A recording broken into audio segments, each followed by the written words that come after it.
Salam əziz izləyicilər, xoş gördük hər birinizi. Bugün sizlə belə bir RFO sualına baxacağıq. Bu sual 2016-2017-ci il deməli yarım final turunun 11-ci sinif sualıdır. Gəlin şərt oxuyaq. A cismi sabit 10 metr bölü saniyə sürətlə hərəkət edir. Onunla B cismi arasındakı məsafə elə bərabərdir 100 metr olan anda B cismi sabit A təcili ilə hərəkət etməyə başlayır. A cisminin B ilə görüşə bilməsi üçün A təcilinin maksimal qiyməti nə qədər olmalıdır? Gəlin biz bu hər iki cism üçün hərəkət tənliyini yazaq və ondan sonra artıq biz onların görüşmələri üçün koordinat tənliklərini bərabər edə bilərik. Məsəl üçün A-nın tənliyini belə yaza bilərik. XA bərabərdir VA vur T olaraq yazıram. B üçün isə XB bərabərdir.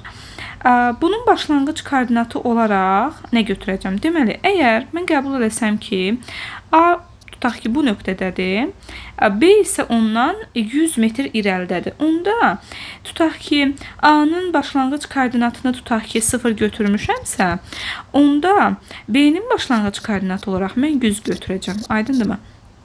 Yəni x0-ı A tənliyində nəzərə almıram onda, yaxşımı? Amma B-də təbii ki var x0, x0 üstə gəlinsin.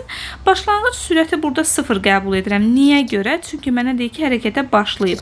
Hərəkətə başlayıbsa, ona görə də onun başlanğıc sürəti yoxdur deməkdir. Və təbii ki, təcili hərəkətdirsə, A t kvadratı böl 2 yazasıyam. Və görüşmək deyirsə, bu cisimlərin görüşməyi deyirsə, mən bunların hərəkət tənliklərini neyəcəm? Bərabərləşdirəcəm.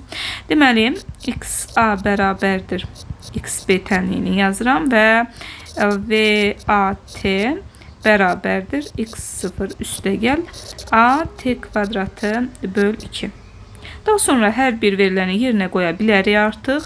10T bərabərdir 100 üstəgəl deməli A t kvadratı böl 2. Yəni mən burada el olaraq x0 götürdüm ki, o birisindən deməli 100 metr irəlidədir. Və bu tənliyimizi biraz deməli səliqəyə salaq. Bunu mən demək A t kvadratı böl 2 üstə gəlinsin 100 çıxılsın 10T yazsam bərabər 0.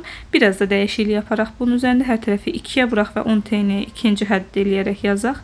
Onda AT kvadratı çıxılsın 20T üstə gələk 200 bərabərdir 0 yazıram. Və bu artıq kvadrat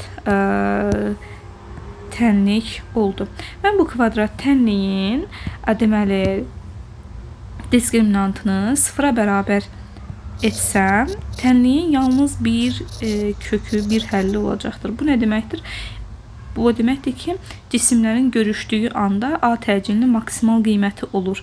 Və bundan sonra artıq cisimlər bir-birinə neyəcəklər? Uzaqlaşacaqlar. Və biz bu hal üçün diskriminantı tapıb 0-a bərabər etməliyik ki, tənliyin yalnız bir kökü olsun. Deməli, gəlin yazaq, onda biz yazacağıq. Diskriminantı necə tapırıq? B kvadratı çıxılsın 4AC. Və biz bunu 0-a bərabərləşdirəcəyik. Demək, B yerində bizdə 20 dayanır. 20-nin kvadratı 400 olacaq. Çıxılsın 4.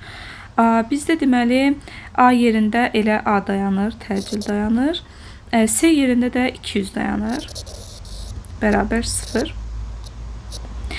Buradan biz alırıq ki, 400 bərabərdir 800 A'ya.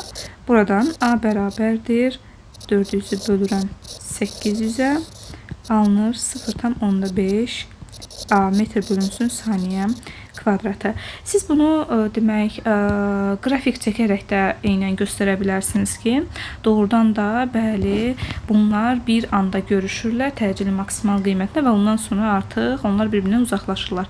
Məsələn, gəlin burada ilə qrafikimizi çəkək. Sürət zaman qrafikində bunu göstərə bilərik biz. Həmçinin koordinatda da göstərə bilərik, heç bir fərqi yoxdur. Gəlin koordinat zamanı qeyd etdik, koordinat başlanğıcını qeyd etdik və dedik ki, A üçün biz belə bir demək qrafik çəkə bilərik. Bu koordinat başlanğıcından tutaq ki başlayır, amma bundan 100 metr irəlidə, yəni tutaq ki, nə bilim, təqribən buralardan biz götürə bilərik ki, artıq bunun x0-ı var və baxın, toxunan şəkildə mən deməli B üçün qrafik çəkə bilərəm təbii ki. Belə, bu da növbəti bir RFO məsələsinin həlli idi. Ümidvaram ki, hər biriniz üçün faydalı olar. Sağ olun, izlədiyiniz üçün təşəkkür edirəm.